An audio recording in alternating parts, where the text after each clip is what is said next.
If I could do cartwheels, I would be doing cartwheels right now. I'm way too tired to be filming a video right now, but I have to. So tonight, I just saw Love, Simon, the movie based on Becky Albertalli's novel, Simon versus the Homo Sapiens Agenda. I can't believe I just watched that. I didn't really think I was that hyped up, but sitting in the theater, I got there an hour before the movie started. This was an advanced screening, and just like seeing Love, Simon with Nick Robinson on the screen, I had never been so excited to be sitting in a movie theater since I saw The Fault in Our Stars in 2014. It is about time. My hope for this movie is that it can reach that level. Same producers, 20th Century Fox. I really hope they can do it. I really hope so many people see this movie. It really was lovely. There were so many things that just had me in my chair like, oh my god.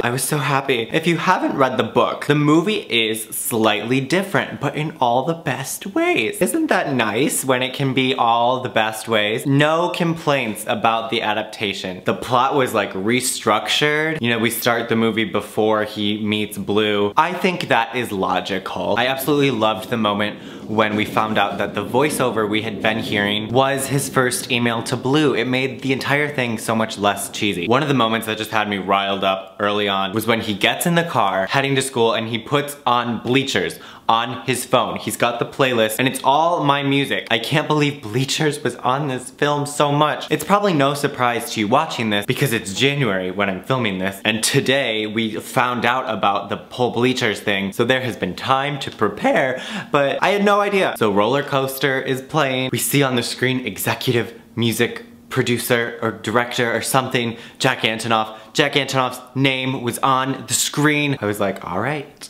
here we go. I really tried to pay attention to the production design in the bedrooms. There was a whole lot going on in Martin's bedroom, but what I noticed in Simon's bedroom that I was so happy to see, he had More Happy Than Not on his shelf. This exact book, paperback edition, More Happy Than Not by Adam Silvera, was on his shelf.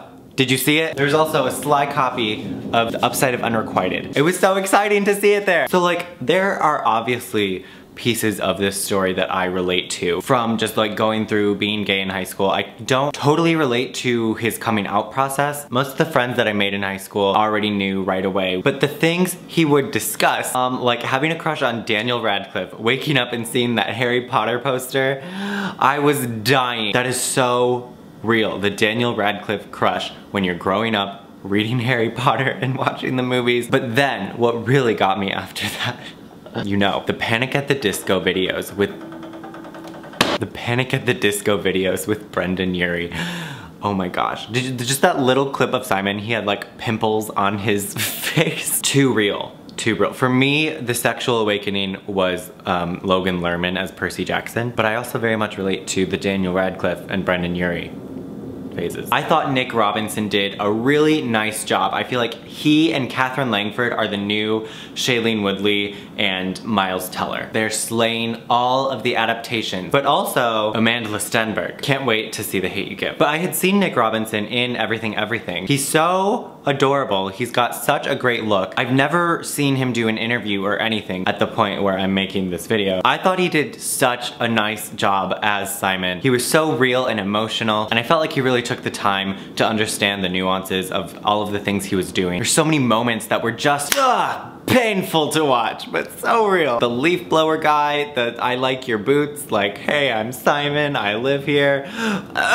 When he goes outside of the diner and he's like talking to the guy and the guy's like, yep, great, okay, I have to go. And it's like, oh, so discouraging. When they would be so nice to him and he's like, what does this mean? And then he tries to flirt and they're like, yep, so your friend is hot. That moment at the football game, so much tension. I know that moment so well. Flashbacks. The only thing, there was just a couple times, maybe it's just me. Oh God, I don't know. There was just this look in his eye a couple times where I was like, this is a straight dude. And I know that's terrible to say. I know, but there's just this look that he has. It's like the lips and his eyes where it's just like, not like anything negative, it's just like this look that I just so much associate with the straight guys that he had to deal with in the film, there were just a couple moments right at the beginning.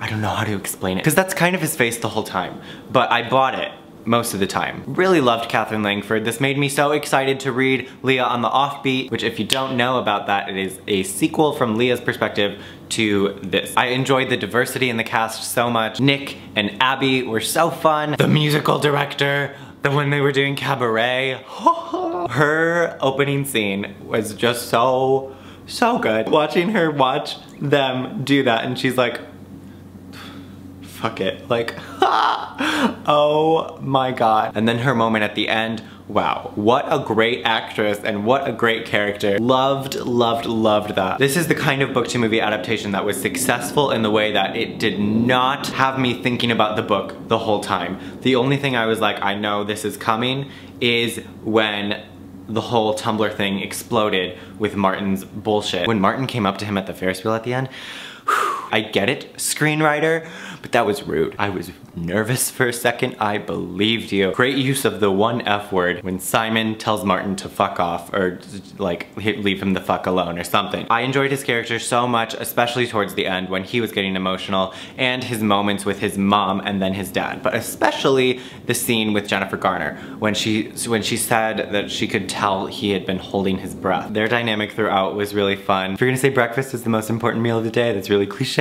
Well, I was gonna say breakfast is blah blah blah blah blah. I love that line. And then the dad's grinder line, I just like curled up in my seat. The kiss on the Ferris wheel. All of those high school kids down there like cheering for them. It was very nice. It very much adds to who I think this movie is for. And that is like, you know, the 14-year-olds who are gonna go see this with their friends, who probably don't talk about this stuff all the time, and maybe that will, you know, help that one person, but then also help the group just to have a story like this, that with a, you know, major studio, major actors, a story that, you know, it is the coming out narrative, it is, you know, the high school bully, the secret love, but this story is being brought to us in a way that is so much more casual, is not the right word. But this isn't an indie film. This is no longer just a book that some people are reading. This is a movie that is in theaters and people are going to see on the weekends.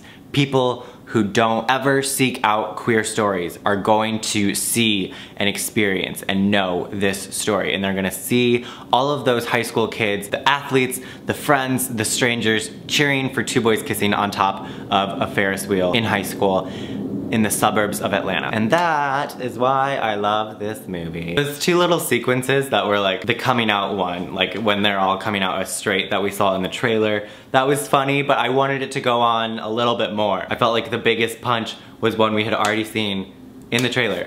So it was funny and I wanted it to keep going. And then the Whitney Houston one, which was a nice little surprise. That moment, and seeing Nick Robinson like kind of dancing, not really. He was like, the rainbow on top of the university, the dance number to Whitney Houston. Oh, it was so much fun. And then I loved all of the subtle rainbow-ness, like his sister wearing that shirt. She did such a lovely job. But anyways, like that was really cute with her and, you know, like cooking, and I loved him like helping his dad with the video for the mom. This was definitely like different from the book, but in every single forgivable way. I thought it was great, and I cannot wait for people to start seeing it and talking about it and loving it. I want the world for this movie. Oh, another moment I really loved. Miles Heiser. His character was like such a cool guy, and the moment he had with Simon was like at rehearsal, and when he's wondering if it's him. Oh, how they went through all of the different voices and the different people became blue throughout. The only one that I thought was like, should have gone back to the neutral blue was after he made eye contact with Miles Heiser in the cafeteria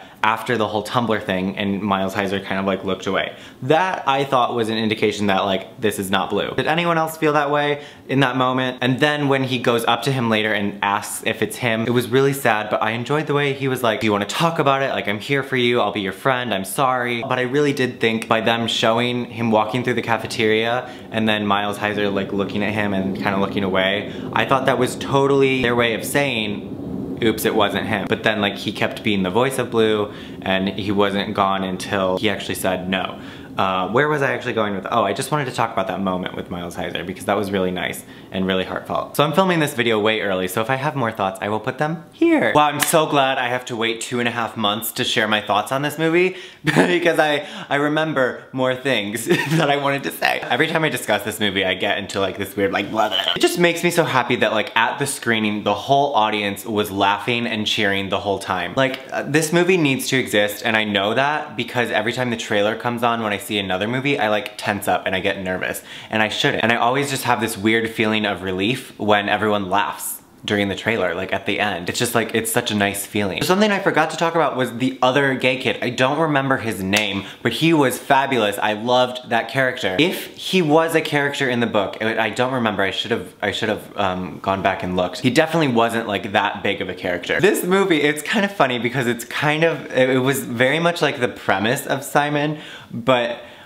taken in so many different directions, and this is one that I fully support. Actually, all of them I pretty much fully support. He had so many great one-liners, and then it was like the vice principal at the end was like, I support your guys' relationship, and they had to be like, no. When he was like, your jeans or your shoes or something, God, I can't remember, it's all fuzzy now. Like, don't exactly thrill me. That was really funny. Very real, like, being in a high school with very few gay kids, people are always like, oh my God, are you dating like this one other gay person that I know? You guys should really date. No! And then I just thought of this moment that I thought was missing from the movie, which was when, I specifically remember this line from the book when Simon's coming out to Leah and Nick. They're talking and Simon's like, oh, I'm not gonna like hug you, bro. And Nick goes, okay, but know that I would. I just really wanted that moment of acceptance from Nick. And I guess we see it when like he's at the Ferris wheel and he's with everyone else cheering him on. The first time we see Nick after he knows is when he's mad at Simon, and then we don't totally get that full coming around moment like we did with Leah. Like I wanted that more intimate moment rather than things just like going to normal. So those are my additional thoughts. I'll just like, back to the video. If you saw this movie, let me know your thoughts. I would love to have a discussion in the comments below. I can't wait to go see this movie again, and maybe again and again and again. Thanks for watching. My name is Tiernan. Make sure you give this video a thumbs up if you liked it, and I will talk to you guys really soon. Have a good one. Goodbye.